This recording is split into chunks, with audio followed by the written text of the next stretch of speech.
Olá pessoal, voltamos então agora para a parte 3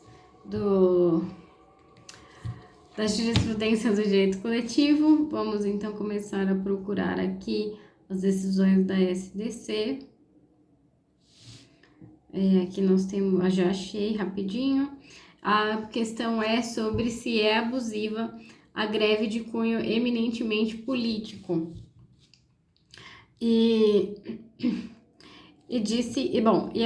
Essa decisão aqui é de dezembro de 2020. De acordo com ela, é possível reconhecer a abusividade da greve quando o motivo for de natureza política e não trabalhista.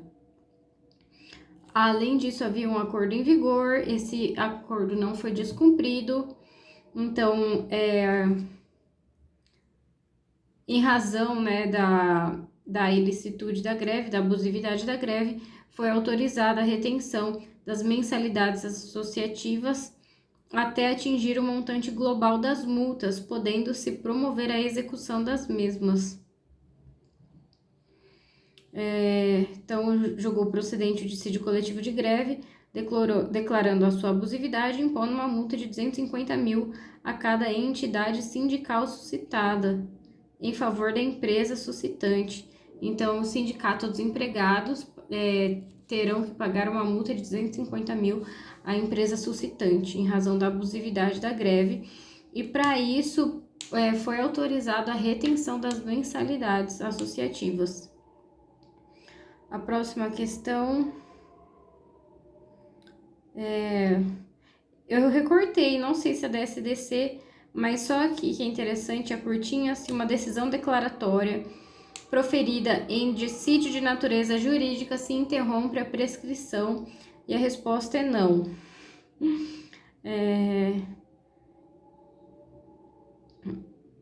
Tem que estudar melhor depois, mas só para a gente saber que existe essa discussão. Depois, o que caracteriza dumping social? Também não está grifado, mas esse termo aqui, ele é bem importante, então vamos ver o que a terceira turma disse. Para a terceira turma, o dumping social se caracteriza pela adoção de prática contrária a direitos trabalhistas por parte do empregador, com o objetivo de reduzir os custos da produção e aumentar seus lucros. E nesse caso aqui não houve comprovação do dumping social. Depois a gente tem aqui de quinta turma, mas vou ler porque você está falando da SBDI 1. É sobre... é mais fácil, eu vou ler esse daqui, porque é um parágrafo inteiro para ler o tema. Então vamos descobrir juntos sobre o que é. A SBDI 1 do TST pacificou o entendimento no sentido de que a ação ajuizada pelo sindicato não induz litispendência ou coisa julgada em relação à ação individual. Esse é o entendimento da SBDI. 1. No mesmo sentido, o acordo homologado em ação coletiva ajuizada pelo sindicato na qualidade de substituto processual não impede o regular trânsito da reclamação trabalhista individual, seja por não haver identidade entre as partes, seja por aplicação do artigo 104 do CDC. Então, não haver identidade entre as partes ou não há aplicação do 104. Acho que é CDC, né? 8.078. Contudo, na hipótese discutida dos autos, o sindicato não atuou como mero substituto processual. Olha o distinguishing. O sindicato não atuou como mero substituto processual, representante de toda uma coletividade de trabalhadores. Ao invés, agiu em defesa tão somente daqueles empregados que expressamente autorizaram por meio de mandato regularmente concedido em autêntica e legítima representação. Então, o sindicato não atuou em nome aqui de todos como substituto, mas apenas em nome dos que autorizaram como representante processual. Então, não há prova de vício de consentimento que macule essa autorização. Registrou-se ainda que na referida ação coletiva e na presente ação são postuladas idênticas parcelas. Diante de tal particularidade, não comporta reforma a decisão em que foi acolhida a preliminar de coisa julgada. Então, em regra, a ação coletiva, quando proposta pelo sindicato como substituto processual, não faz litispendência nem coisa julgada, conforme entendimento pacífico, não há identidade entre as partes, a gente também tem o artigo 104 do CDC, porém, quando o sindicato atua como representante processual apenas em face daqueles empregados que assim autorizaram e se tiver os mesmos pedidos, pedidos idênticos da ação individual, nesse caso é considerada assim coisa julgada. Que mais? Vamos ver aqui a terceira turma. Depois, STF. A gente já viu sobre competência. Agora aqui, talvez valha a pena a gente ver aqui, ó, da SDC, de março de 2021. Se pós-reforma trabalhista é válida a norma coletiva que dispõe sobre a base de cálculo sobre a cota de aprendizes, a gente já viu também, na verdade. Mas aqui só para repassar, olha, eles falam da importância do artigo 7º, inciso 26, artigo 611b da CLT. Mencionam o termo do respeito estatal à autonomia privada coletiva. Outros termos importantes: princípio da lealdade recíproca, colaboração mútua, boa-fé objetiva. Outros argumentos diz que trata-se de direitos indisponíveis e de patamar civilizatório mínimo.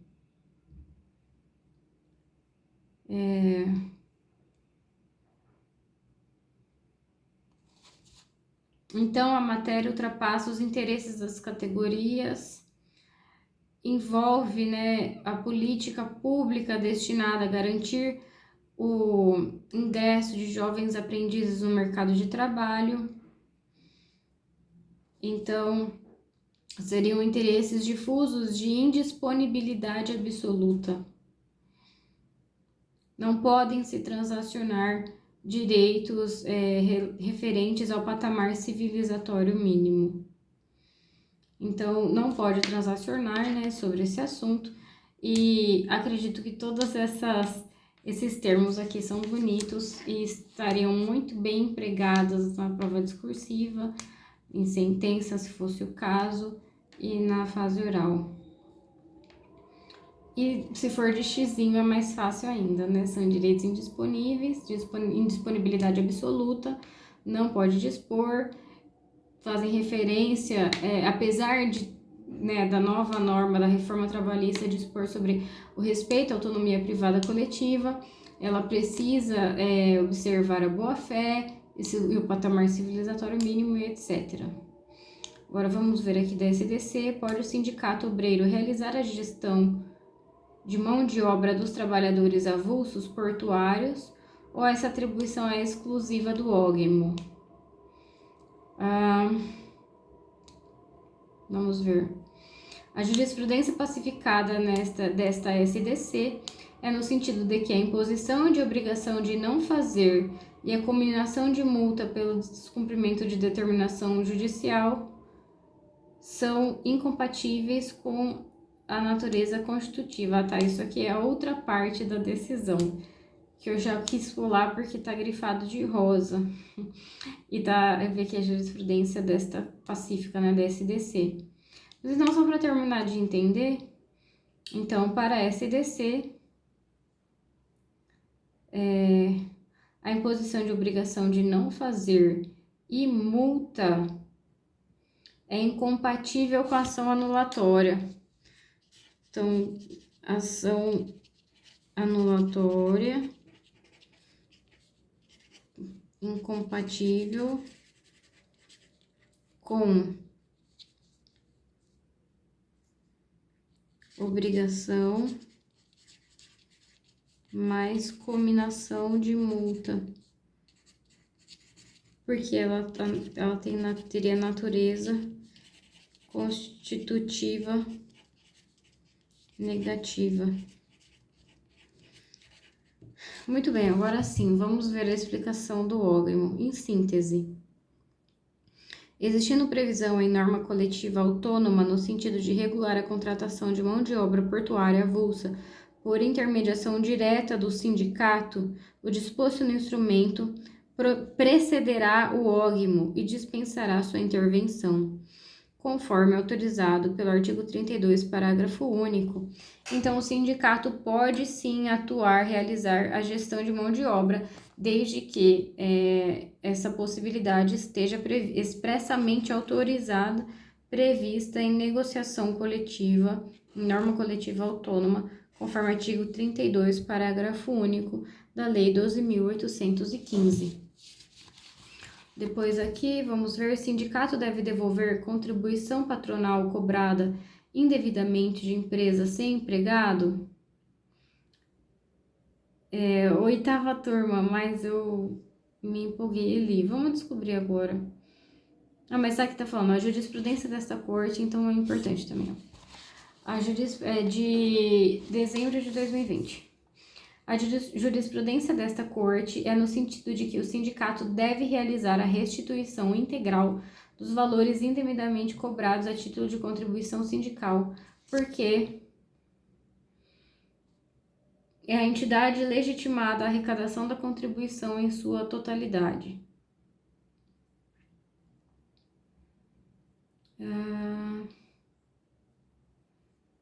Não entendi, vou ler de novo.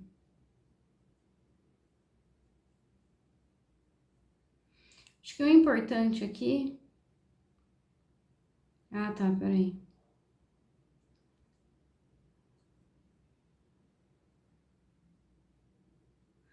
Vou ler o contexto. Ao examinar o recurso do sindicato, o TRT da segunda região havia delimitado a devolução a 60% dos valores cobrados de forma indevida, correspondente ao montante efetivamente retido e destinado à entidade. Do restante, 5% se destinam à confederação, 15% à federação e 20% à conta especial emprego e salário. Mas, de acordo com a jurisprudência do TST, o sindicato deve realizar a restituição integral dos valores indevidamente cobrados, inclusive das parcelas não retidas pelo sindicato, porque é a entidade legitimada para arrecadar eu cortei aqui, mas será arrecadar a contribuição em sua totalidade. Não há obstáculos que o sindicato pleiteie o ressarcimento dos valores. Então, é isso que está querendo dizer. Ele tem que devolver tudo, não só os 60% que lhe são devidos, mas as demais cotas, porque é ele que era o legitimado para cobrar, para arrecadar. Então, se ele arrecadou errado, ele tem que restituir. Vamos ver aqui. É abusiva a greve com dimensão político-trabalhista?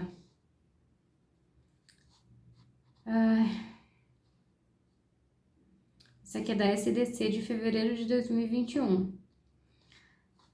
E parece também ter bastante termo importante para a gente lembrar e usar, apesar de que a gente já viu que é abusiva. Vamos ver qual é a história. A greve como fenômeno, olha que bonito já, a greve como fenômeno social constitui o último recurso dos trabalhadores em um conflito coletivo com seus empregadores para fazer valer suas reivindicações de melhores condições de trabalho e remuneração. Na greve ao poder econômico do patrão sobre o salário se opõe o poder sindical. Na greve ao poder econômico do patrão sobre os salários se opõe o poder sindical sobre o trabalho, sendo período conflituoso de paralisação. Não há prestação de serviços nem pagamento de salário. a população acaba sendo refém, pois não obtém os serviços. No caso do greve política, as reivindicações estão fora do alcance do empregador. Não tem ele como negociar ou recorrer à arbitragem, ao poder normativo, pois a competência para acolher as reivindicações é do poder executivo e do poder legislativo. Aqui menciona o artigo 9º e 114. É um direito coletivo dos trabalhadores que deve ser exercido frente aos empregadores. A motivação da greve desborda para o campo político, né, se a exigência é dirigida ao poder público.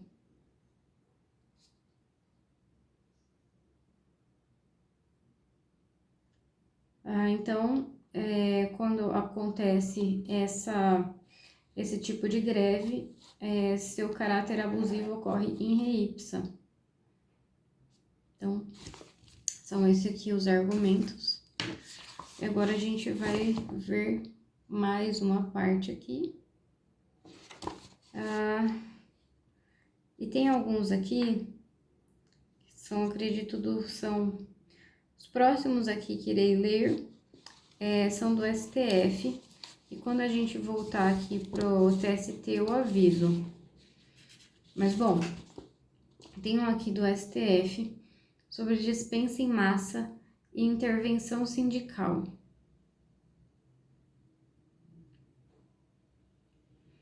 Ai, que alívio! Eu tava pesquisando essa decisão que eu pulei ali, né, no começo, acho que na parte 1, tinha acho que decisão liminar, mas eu pensei, não, mas já tem decisão definitiva, então eu não li. Então achamos. A dispensa em massa e intervenção sindical. Esse tema foi decidido em recurso extraordinário. Não foi ADI, foi em recurso extraordinário. Então, eu vou ler aqui. A intervenção sindical prévia é exigência procedimental imprescindível para a dispensa em massa. Não fala plurima.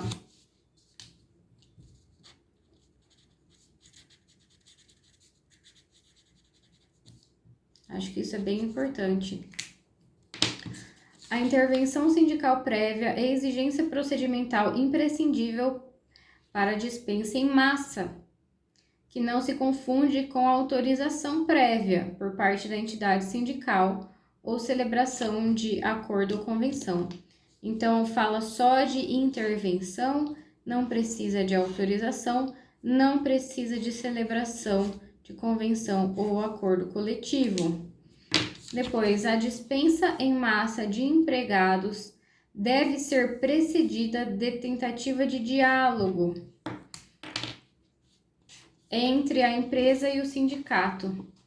À luz dos postulados da proteção da relação de emprego, da representatividade, então, a gente tem na Constituição a proteção de emprego, a gente tem também na Constituição a representação dos sindicatos, a gente tem na Constituição a valorização da negociação.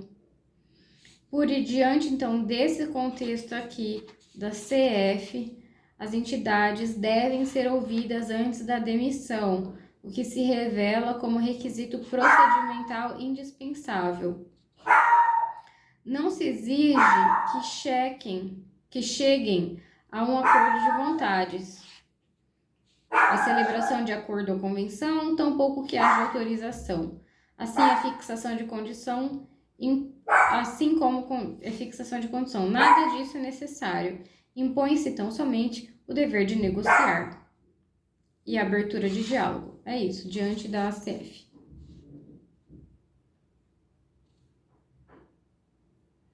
Nesse contexto, se houver impasse absoluto, a vontade do empregador prevalecerá, de modo que não existe afronta à livre iniciativa, à razoabilidade ou à proporcionalidade.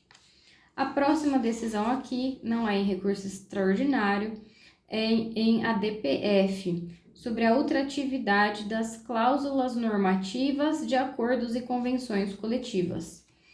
De acordo, então, com essa DPF, é inconstitucional a interpretação jurisprudencial da Justiça do Trabalho que mantém a validade de direitos fixados em cláusula coletiva com prazo já expirado, até que novo acordo ou convenção coletiva seja firmado. Não cabe ao TST agir excepcionalmente. E para chegar a determinado objetivo, interpretar norma constitucional de forma arbitrária. Assim, a ultratividade de norma coletiva, ao argumento de que as cláusulas pactuadas se incorporam aos contratos de trabalho individual, é incompatível com os princípios da legalidade, da separação dos poderes e da segurança jurídica. Então, é constitucional, então, essa interpretação. Então, eles declararam a inconstitucionalidade da súmula 277. E aqui diz que a Corte Trabalhista avocou para si função legiferante e afastou o debate público e todos os trâmites e garantias típicas do processo legislativo. Depois, assim como a interpretação e decisão judicial que entendem que o artigo 114, parágrafo 2º da CF, autoriza a aplicação do princípio da ultratividade, eles estavam, esse 1, 2, 3 com a referência que eu cortei. O importante é isso, a DPF declarou a inconstitucionalidade da súmula 277. E aqui acrescenta-se que isso ela tirou o teor da súmula 277 foi retirado de interpretação do artigo 114, parágrafo 2º. Foi mencionado aqui também, dentro do julgamento, os prazos da convenção e do acordo previsto no artigo 614, parágrafo 3º. Também tem a súmula 277 que tem que ser mencionada. Então, esses artigos aqui são muito importantes. 114 da CF, parágrafo 2º, artigo 614, parágrafo 3º da CLT, súmula 277. Agora, o outro julgado do STF é também recurso extraordinário, uma repercussão geral. Recurso extraordinário com repercussão geral sobre acordo e convenção coletiva, limitação ou afastamento de direitos trabalhistas e horas em itinere. Para o STF, são constitucionais acordos e convenções que, considerando a adequação setorial negociada, pactuam limitações de direitos trabalhistas, independentemente de explicitar especificamente vantagem compensatória, desde que respeitado o direito absolutamente disponível. Então, aqui é importante o termo adequação setorial negociada,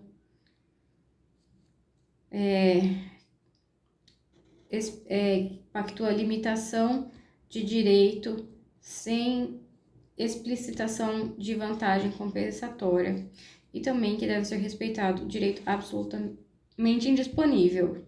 É constitucional norma de negociação que, apesar de limitar ou afastar direito, assegura aos trabalhadores os direitos absolutamente indisponíveis. Então, pode dispor desde que assegure os absolutamente indisponíveis. Os acordos e convenções coletivos devem ser interpretados com base no princípio da equivalência. Esse aí também, o princípio da equivalência entre os negociantes, de modo que a autonomia coletiva, cujo reconhecimento não significa renúncia ao acesso à justiça, não pode ser simplesmente substituído pela invocação do princípio protetivo ou da primazia da realidade. Então, aqui, os entes que negociam, eles estão em posição de equivalência. Isso demonstra boa-fé. Então, aqui para terminar, eles falam conjugada a autonomia coletiva com o princípio da adequação setorial negociada, é possível a disponibilidade de direitos trabalhistas, desde que resguardado o patamar civilizatório mínimo. E no caso concreto, no caso quanto às horas em itinere, cuja questão se vincula a salário e a jornada de trabalho, trata-se de direito disponível, sujeito, portanto, à autonomia da vontade coletiva. Então, as horas em itinere para o STF trata-se de direito disponível. Agora, a gente voltou aqui para o TST. Nós vamos ver, então, uma decisão da SBDI 2 de agosto de 2022. E sobre dispensa coletiva, tese vinculante do STF, que acabamos de ver. Bom, o STF fixou tese vinculante de que a intervenção sindical prévia é exigência procedimental imprescindível para a dispensa em massa, mas ressalvou que a intervenção não se confunde com a autorização. Neste contexto, a ausência de qualquer previsão legal ou convencional de estabilidade não viola direito líquido e certo o indeferimento do pedido de reintegração de trabalhador dispensado coletivamente, haja vista que a intervenção sindical não assegura estabilidade. Aqui, bom, aqui mesmo, vamos falar, não houve a intervenção sindical prevista pelo STF. Nesse caso aqui, mesmo se isso não foi observado, não dá o direito o empregado, isso não dá o direito ao empregado de pleitear a reintegração no trabalho. Não viola, é isso mesmo. Mas a não observância do diálogo sindical prévio traduz-se em dano moral coletivo e não a retomada de contrato de trabalho. Legal, né? O tema. Triste, claro, mas perdeu o emprego. Mas eu quero dizer qual é a consequência jurídica. Olha, a gente tem aqui então a decisão do STF. E aqui do lado a gente tem a consequência. A consequência não é a reintegração, é dano moral coletivo. E tá bem aqui um do ladinho do outro, olha, estão bem próximos, que bom. Depois a 8ª turma, 6ª turma, 3ª turma, mas eu vou ler porque fala que a jurisprudência do tribunal, através da SBDI 1, é assente no sentido de que o desrespeito à cota fixada em lei para contratar aprendizes e enseja reparação em decorrência de dano moral causado à coletividade. Então, aqui está falando de dano moral coletivo.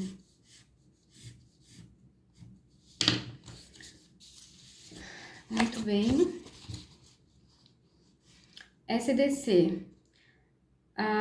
De agosto, setembro de 2022. Ação anulatória, o tema envolve ação anulatória, acordo coletivo e se há possibilidade de parcelamento do pagamento de verbas rescisórias.